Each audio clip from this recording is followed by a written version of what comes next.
got in there about 2:30. It was about 3 o'clock, and a decent sized 6 pointer came in. He was feeding around, and then it was, I think, about 3:45. A spike ran in three does, and he was just grunting his head off, chasing these does around. And I'm just sitting there watching them. The does are right underneath my stand at this point. And then they all get their heads up and they're just staring at something behind me. And I like slowly look over my right shoulder, and here he is coming up this old roadbed, coming straight towards us. Oh, you got her, dude. She's down. Let's go. Dude, I just shot a deer of a lifetime. Freaking smoked him. One with nature, and if you're a believer, one with God. Definitely gets your heart pumping. Boy, you are in trouble. Fall Obsession Podcast. Hey everybody, welcome back to another Fall Obsession Podcast episode. I'm Sam, I'm your host for this week's podcast. We are driven by Ridge Rock Hunt Company, and I will talk more about them at the close of our episode today. Kim Sullivan is my guest this week. She's one of our field staff here at Fall Obsession. Welcome back to the podcast, Kim. Thank you. Excited to be on here. Yeah, excited also. Always good to jump back on here with our staffers, and I don't know, I kind of have the post deer hunting blues right now. It's kind of sad that it's all coming to an end, especially after such a good year. So it's kind of, yeah. I'm glad we get to recap it, but it's kind of disappointing at the same time. Yeah, you're not the only one. It's been rough. Yeah. Well, on that note, I know a couple months back we had a photo on our social media pages and everything of a nice buck that you were able to take this year, and kind of wanted to lead in and tell that story here today. But starting it off, I know you've been on the podcast with us several times before. We've talked some management strategies. You've kind of over the course of time given us some history on some certain deer that you've hunted over the years and everything. So what did the season look like entering this year, and what were some of your expectations as your hunting season started in 2022? So this year for me, I have had a complete change, a big 360 when it comes to my hunting. I actually had to make some life changes, and just considering, a better path for my future. And within those changes, I had to move where I previously lived and previously hunted. So I am still in the same county, which is Franklin County in Virginia. I'm just on the western end of the county in a place called Ferrum, which it's kind of where I work. I've been working there for 3 years. I was just on the opposite side of the county as far as where I lived and hunted. But now I'm in the same area. I'm about 3 miles from where I work. But with that being said, I no longer have the same property I used to hunt. So I don't have any history anymore with my deer that I used to have history with. This year, where I moved, I think I moved in June in the summer. And right when I moved, I began my land research. I had no idea where I was going to be hunting. I didn't have anywhere to hunt. I didn't know where I was going to hunt. So I just constantly, did some land research on my OnX and HuntWise apps that I use. And I ended up finding a familiar name on the landowner with a family that I used to teach. Their granddaughter, and I reached out to them, and it was about 3 miles from where I currently live now, where the property is. And they were so sweet and offered me, they said, absolutely, we don't hunt that property. It's about 40 acres. They're like, we don't hunt that side. We have another piece of property that we really stay on. Nobody ever really hunts over there. You're more than welcome to. You're more than welcome to come out and do whatever you want. If you want to do your food plotting stuff, whatever, So I think I lucked out with that because, like I said, it's 3 miles from where I live now. And I remember the day that they gave me access or, granted me permission, I was out there and I packed up my stuff. I put on my scouting clothes. I got out there, set up some cameras. I just walked the property, just trying to figure it out.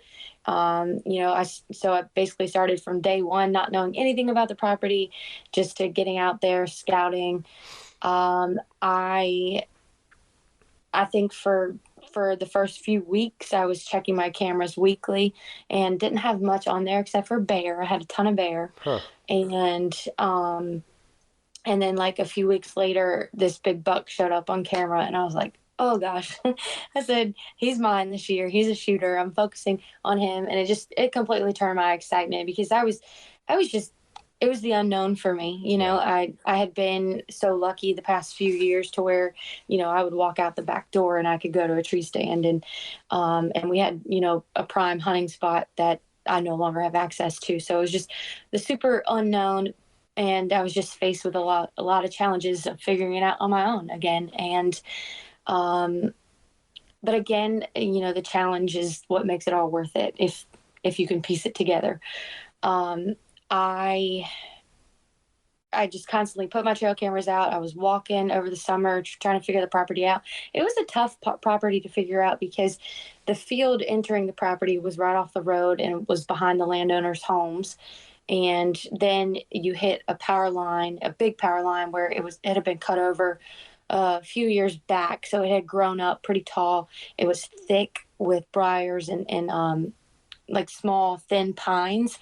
So I felt like the deer would be bedded in there, but it was just hard to figure out where to hunt, because there were really no trees to be able to climb and set up ladder stands and stuff. So I really needed to buy a tripod stand, but I just did not want to invest in that right away. Right.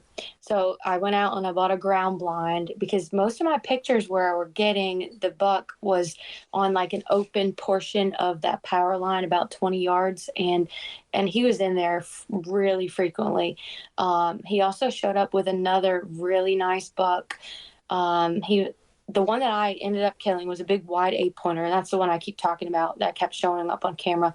But he would show up with another buck, which I think was a 10-pointer. He was real tall, but a narrow buck.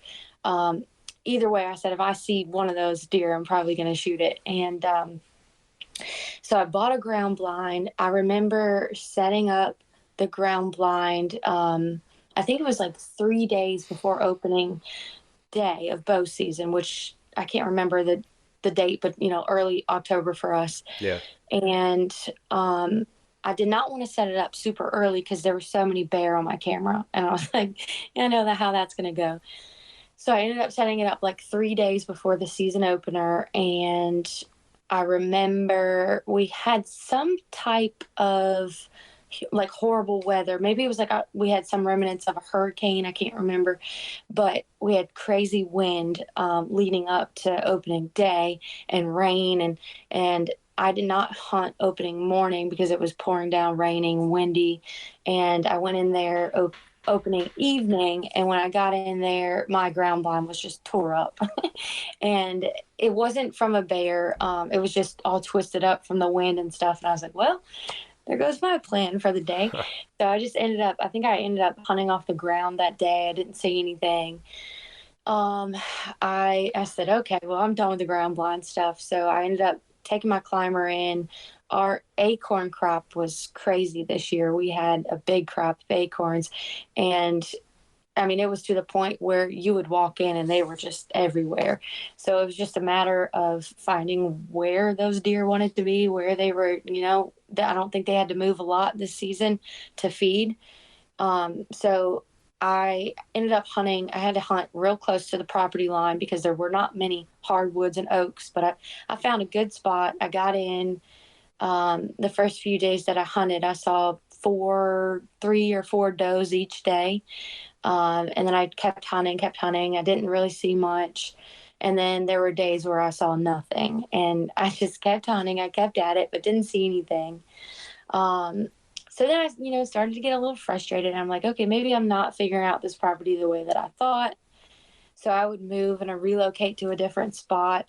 And I ended up finding this spot where there was 3 or 4 fresh scrapes when I got in there. And I was like, okay, I think this is a good spot. I'm going to set my climber up.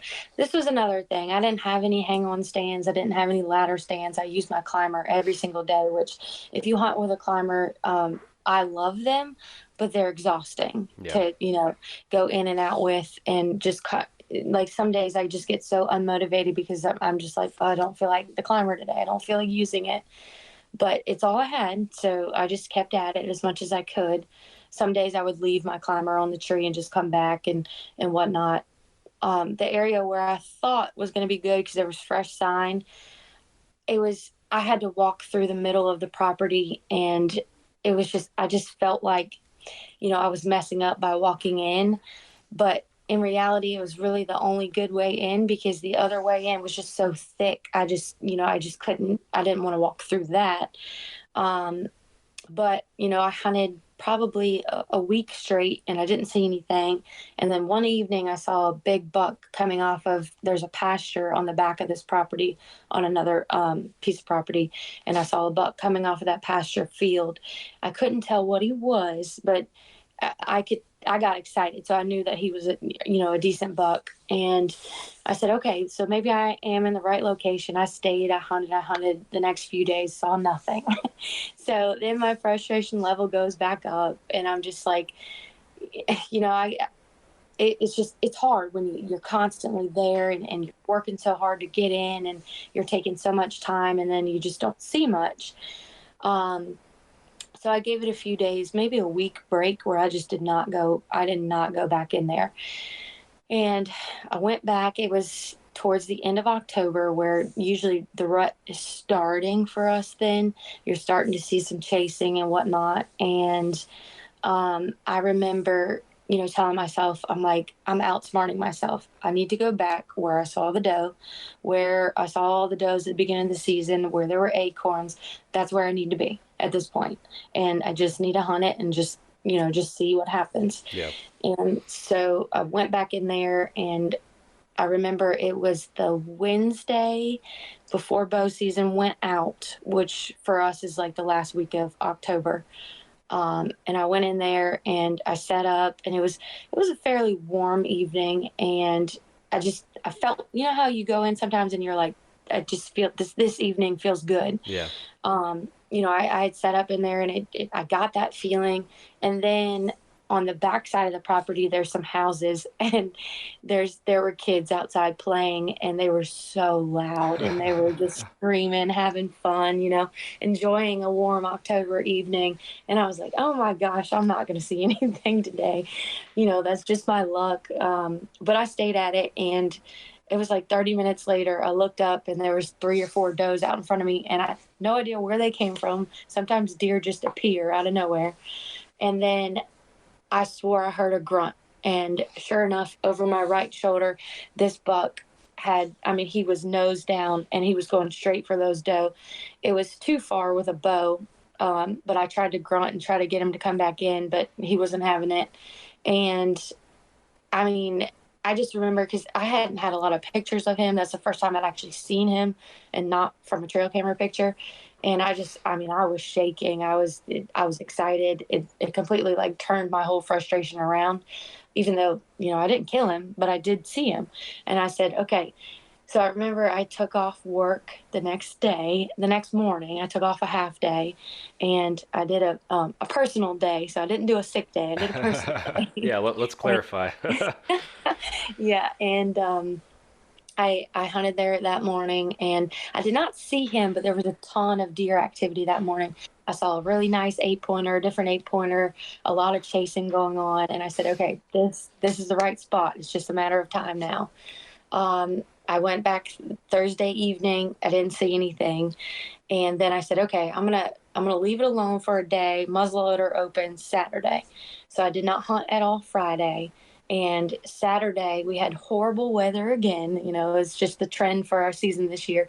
It was raining, pouring, downpouring. I said, well, I'm not going with my muzzleloader, Saturday morning in the rain. So, but I told myself, I said, the second that it stops raining, I said, I'm gonna be out there. And the rain cleared about 2 p.m. that evening, and I got in there. I think I was set by about 2:30, and I had left my stand, so my stand was soaked. But Yeah. whatever. That's little problems at this point. Right. So got in there about 2:30. It was about 3 o'clock, and a decent sized 6-pointer came in. He was feeding around, and then it was, I think, about 3:45. A spike ran in 3 does, and he was just grunting his head off, chasing these does around. And I'm just sitting there watching them. The does are right underneath my stand at this point. And then they all get their heads up and they're just staring at something behind me. And I like slowly look over my right shoulder, and here he is coming up this old roadbed, coming straight towards us. And I was like, oh, and I did not hesitate. I knew exactly who he was. And I said, okay, I had my gun in my lap at that point, and I had to turn my gun over my right shoulder. And I thought I messed up because the butt of my gun, the rubber got stuck in my rain jacket as I was trying to turn. Oh, and I was man. like messing with it. And I know I made some kind of noise when I finally got it turned. And he stopped and he froze right where he was. And I was like, oh God, I just screwed up. But nope, he stopped perfectly. And I just put my scope on him and I shot. And I remember this like it was yesterday. He literally just like trotted off down the woods behind where he came from, and just stopped. And I was like, oh my, I missed him. Like, what? And so I'm shaking, trying to reload my gun, trying to find my quick load, trying to get everything. I'm like, oh my God, I missed him. What? And then I see him start wobbling, and then he just falls. And I was like, Wow. oh my gosh. And then, I remember from the stand, like calling my mom and dad, FaceTiming them and calling my important people. And then the landowner actually texted me and was like, was that you? And I said, yeah. He said, was it the big one? I said, I think so. So I took my time getting down and went over to him. And I mean, best feeling ever when you see them there Yeah. and you walk up to them and put your hands on them. Then the work begun because Yep. I had to drag that thing out myself. The landowner actually brought a four-wheeler and came to help me, but where I went in, he couldn't get into because it was just so thick, and the creek, couldn't cross the creek. So I had to do some crazy work myself. But it's at that point, I don't care how hard it is. It's the best feeling. So completely, long story short, completely new territory this year. Huge challenge trying to figure it out, but so worth it in the end when you actually piece it all together and it just works out the way you wanted it to. Yeah, absolutely. Yeah, it's crazy how fast, how just one moment like that can completely change the whole dynamic of your entire season. I've Oh yeah. experienced that several times. So, and I Yeah. laughed when you said that you could hear the neighbors' kids, Yeah. yelling and screaming, because actually where I have one of my bow stands on our property here in Texas, it's somewhat close to the property line, but Hmm. now, at least my last sit of the season, um, with all the leaves gone and everything, like I hadn't hunted that barren on that property in that spot ever before. And it's reasonably close to the property line. There's a house on the other side of the property line. I bow hunt the area, so it's not an issue. But yeah, I could hear the husband pull back in when he got home from work and shut his door and get out and have a conversation in the driveway with his wife. And I'm like, golly, their voices really carry without all these Yeah. leaves on the trees. Holy cow. Yeah. Hope they don't talk about anything too important. Yeah, exactly. Yeah. But It's funny though. It's just, but like you said, like that one moment, just, I mean, I was so frustrated just all season long. Um, Texting my friends being like, oh, I hate this. This is horrible. I haven't seen anything. And then it just all changes. It's just, I think it's hard to have such a positive mindset when you put so much work into it and then Yep. it's just not coming together like you thought it would. But then, you just have to stay at it, have to stay persistent, and it just usually pays off. Yeah, no, it will at some point for sure. So is this a property that you're gonna stay on or keep hunting, moving, or at least plan to right now, moving into next season? Yeah. I actually remember how I was talking about how the two bucks were traveling together this summer. Um, I never saw the other one, which I said was like a narrow, tall 10 pointer. Never saw him. But I got him, and I never really saw pictures of him after September, but I got him back on camera after I took the buck that I took. I got him back on camera. I think it was like the first and second week of December. And I thought to myself, I said, oh, do I want to hunt him? I don't know. Because we have I just said four. We have 3 buck tags here in Virginia. And Um, I thought about hunting him, but I was like, you know what? I said, I'm happy with where I'm at with what I got this year. I said, I'm just gonna leave him alone. He will be a stud if he makes it into next year. And I haven't checked my cameras yet. I plan to check them at some point, either this weekend or early next week, to see what bucks made it through. But he will definitely be a target, and hopefully, I saw a couple other ones on camera, and even the 8 pointer I saw the morning I took off work. He will be a good buck next year too. So I'm hopeful that there'll be some more moving in, and I'll be able to access that property, which I'm pretty sure they're going to let me stay at it. So Yeah. that's exciting. Yeah. Any big or major changes, upgrades, stuff that you would look to do drastically different next year?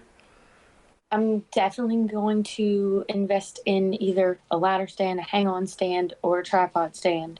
That way I don't have to consistently carry in my climber every single day. Yeah. With that being said, though, I love hunting out of a climber. I think every single buck I've killed up to this point has been out of my climber. But I think I'm going to invest in a second climber. That way I can kind of leave it. And then if I don't go back to hunt, I have another one where I can kind of rotate through and hunt different spots. And I think that'll keep me from feeling so much pressure to go in and out with my climber every single day.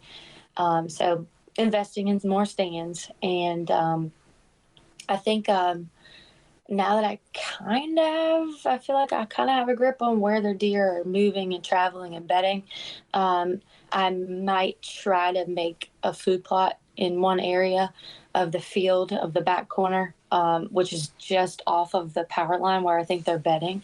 So I think that'll make a big difference. I don't know what our acorn crop is going to be like next year, but I think if I have a different food source for them, then I think I'm going to see more bucks traveling through. So trying to get more food in the area, more stand placement, and stand choices. That way I can not be as frustrated with one stand over and over and over. Yeah.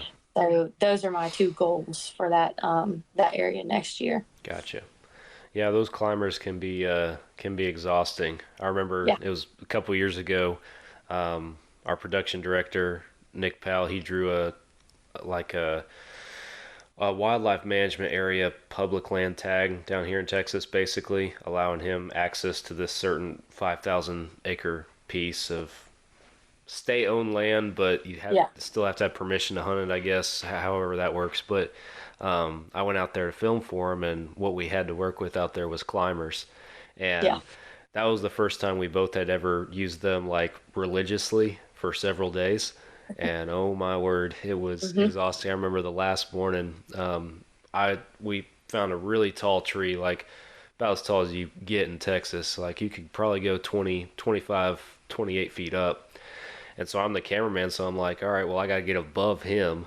So I went as high as I possibly could, and he's fumbling around with his stay on the ground. And when he looked up at me and saw how high I was, he just had this look of defeat on his face, because he's like, you just went that high. That means that I have to get right up there next to you. He was very disappointed. Yeah. And it's not easy. I mean, it's physically demanding when you do it over and over and over. I mean, at the beginning of the season when I start using it, I'm sore the next day. Yeah. And it's probably pitiful for me to say, but I am, and I feel it. And it's just like, especially when it's hot, when it's the beginning season and it's, it's hot October days, and you're just like, by the time you get up there, you're sweating, and it's just like, is this really worth it right now? Yeah. And I just get so mad when I start getting hot and sweating. I'm like, this is not how it's supposed to be. Yeah, exactly. But don't get me wrong, I hate hunting when it's freezing too. I hate it. I like hunting when it's warm. I'll take somewhere in between. I don't do well with the unseasonably warm hunts myself, but I also don't want to be in a tree freezing my toes off. Yeah. So yeah. Yep. Well, one other thing that I wanted to kind of bring up, and it's kind of random but kind of related. was kind of talking about the whole shooter pass factor, because whether it's this new property that you're, starting these new adventures on, or even going back to your previous experiences on previous pieces, um, you've always been very, very diligent and very mindful of, trying to give deer a chance to get mature, and doing your best to have good quality deer on your place. So what are, and sidebar to that too is that I know you and I have compared some notes, here and there too, whenever a borderline deer might show up on camera or whatever the case might be. But what are some things that you look for? What are some of your thought processes behind making that shooter pass determination on a buck? Number one for me is my trail camera usage. And I've had this conversation with a couple of people who aren't big into using cameras. I tell them all the time, I'm like, honestly, like, I don't know how I would make a decision in the moment if I didn't know a buck. I think the ability to get to know what deer are on your property with trail cameras are huge, because, you might have a buck that you think is borderline, but then that there's a bigger buck on your property. Are you going to wait for that one? But if you don't know, if you don't have cameras out there and you don't know, it's, for me, it would be very hard to judge. So I love using my cameras because I think that helps me rule out certain deer that might be borderline for me. Or, if I have a target buck in mind based on my cameras, like, I'm going to solely focus on that buck and try to stay away from the other ones. So camera usage is huge for me. I also, honestly, I don't plan on shooting a deer unless I'm going to mount it. And, a lot of my friends are like, but that's, you get a shoulder mount every time you shoot a deer. I'm like, yeah, I just, that's my preference. And Yeah, that's the standard. yeah, and it's super expensive, but at the same time, like, I just think that it gives value to the bucks that you're killing. And, European mounts, they're beautiful too, but I just prefer the shoulder mounts. And I'm not going to take a buck if I'm not going to mount it. And so I think that helps me judge in the moment as well. I'm like, yeah, no, I'm not going to mount that one. I'm not going to shoot it. And then they have the ability to be something in the next year or two. It's crazy what deer can be if you give them 1 year or 2 years, Also, I think it goes in, obviously, the maturity of the deer, which, again, cameras help me study that. Is it a young buck? Does it have potential to be something else in a couple of years? Do I have the ability to let it pass? Do I have pressure on my land? If I let this deer go, is somebody else going to kill it? Or can I let it go and it be fine, because I don't have a lot of pressure on the land that I'm hunting? This year, I don't think that I really had a lot of pressure where I was hunting. So, like I said, the buck that that I showed up late season, which is, I think it's a shooter buck, but I said, no, I'm just going to leave it alone, and it should be a stud next year. Yeah. I have that ability where some people might not. But at the same time, like, I think it's, with that being said, like, there's no point. I don't feel like I'm greedy when it comes to hunting, where some people are, and if they see a buck, they're going to shoot it because it's on their property and they know that somebody else is going to kill it if they don't. I think greed does come into a play when it comes into hunting for some people. But I try not to see it that way, because if I don't give it a pass, then that buck might not make it, so maturity level of the deer, I always try to judge that. Cameras are huge for me, the pressure on my land, and my ability to judge whether I'm going to mount it or not. I think that those all go into play as far as when I'm making a decision out there, I think for different people, the perception is different. And even me, a couple years ago, I would have taken different deer than I take now based on what I've killed in the past. And I think as you mature as a hunter, or as you grow as a hunter, your perception and what you want to kill changes. And I think still we have to remember that if it excites you to the point where you're going to be happy about it, then value that. And if it excites you, you don't need to explain to anybody else, you know? And I think hunters, as we all have standards, I think this year I actually saw a lot of posts on social media where it wasn't my biggest, but like, you're downplaying your deer, you're downplaying your kill at that point. If it excites you, and you're happy about it, take it. Yeah.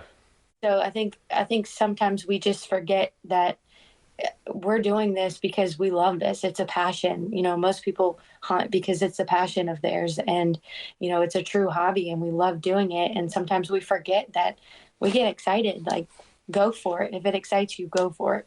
Yeah. Sometimes it's standard this, standard that, but don't forget about the excitement in it. I love the way you articulated it, and because most people might hear that statement of, well, if I'm not going to mount it, I'm not going to shoot it.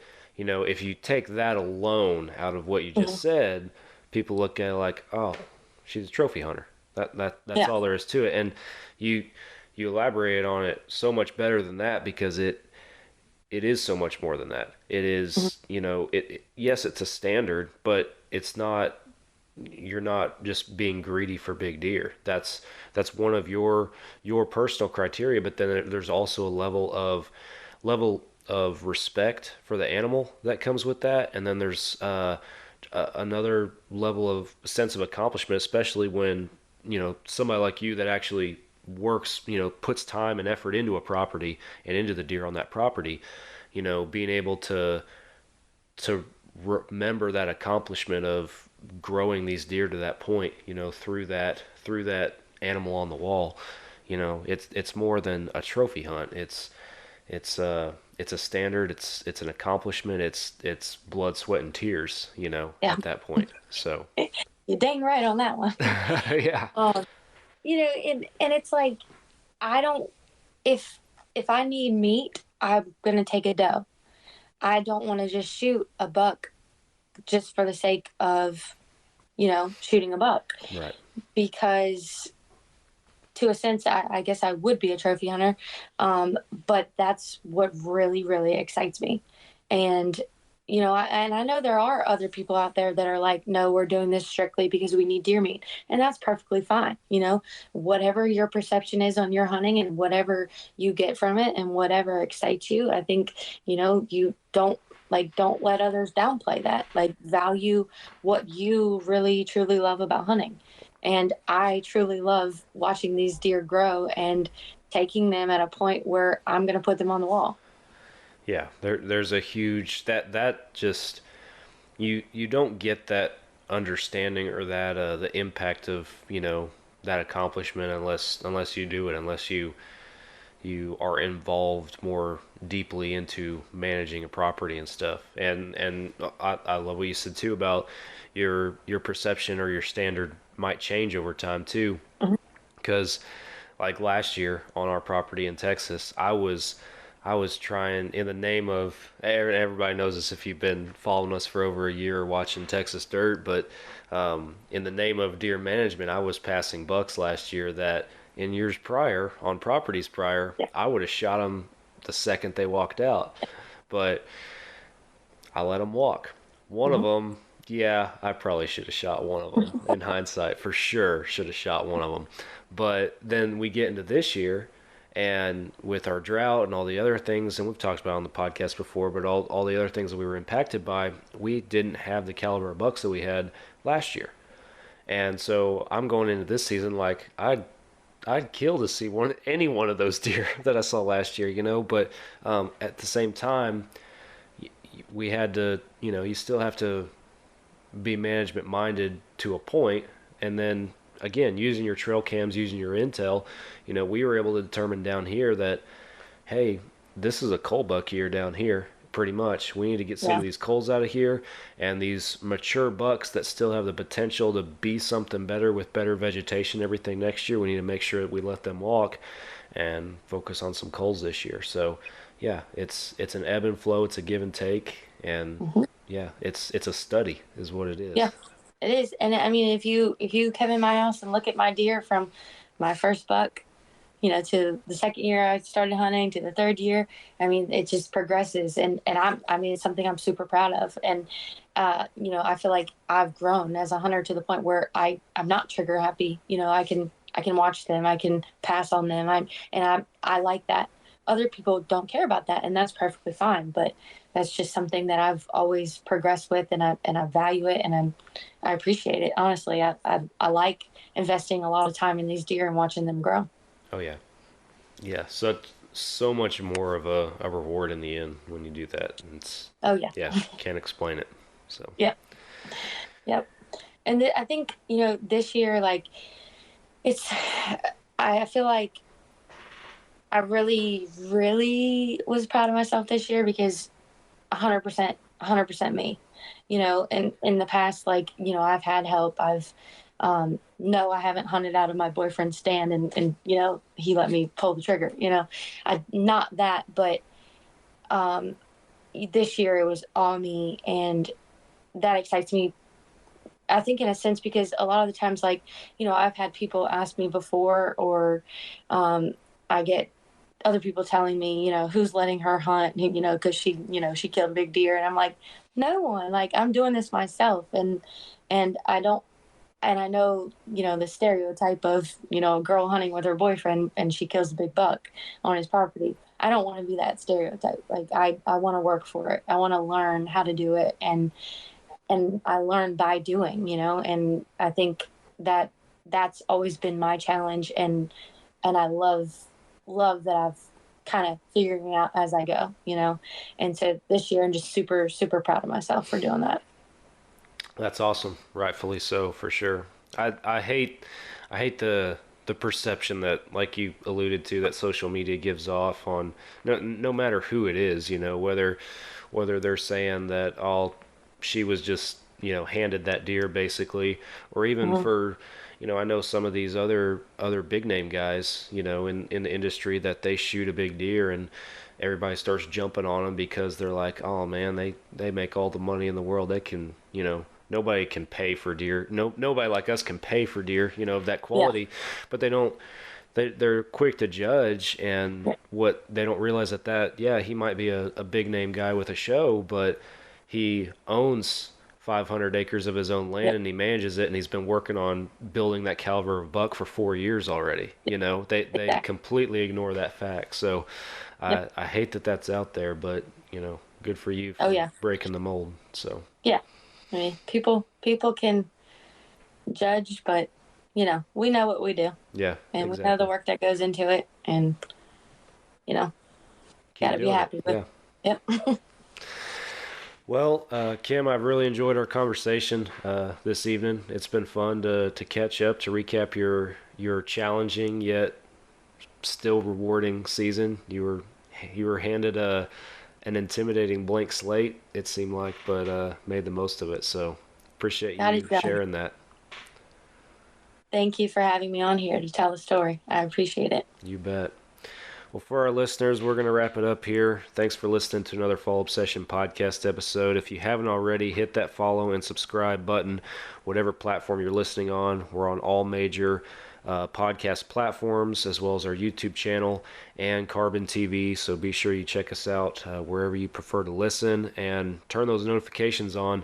We drop a new episode every single Monday morning, so you can start your week and you're driving to work with Fall Obsession podcast and be dreaming about deer season, even though it's already over, just like I am over here right now. So social media, Facebook, Instagram, Twitter, go wild. Go follow Fall Obsession. We post daily. Fallobsession.com is our website. That's the hub. Go there to find all of our content, all of our media series, gear reviews, wild game recipes, podcasts, you name it, we got it. Go check it out. Pick you up some apparel. And last but not least, Ridge Rock Hunt Company. They are the podcast partner, Derek and Lacey over there in Mississippi. They do an outstanding job setting folks up with vetted and trusted outfitters across the country. So whatever you're looking to hunt, if you're looking to check off that bucket list hunt or that dream hunt you've been saving up for, give Derek a call. He'll work with you on timeline, licensing, state, outfitter, all that kind of stuff. All of his outfitters are vetted and trusted, so give Ridge Rock a call. Check them out on social media and on their website, Ridge Rock Hunt Company. Kim, thank you again. Enjoyed it. Thank you. All right, guys, we're back again next week for another Fall Obsession podcast. I'll catch you then.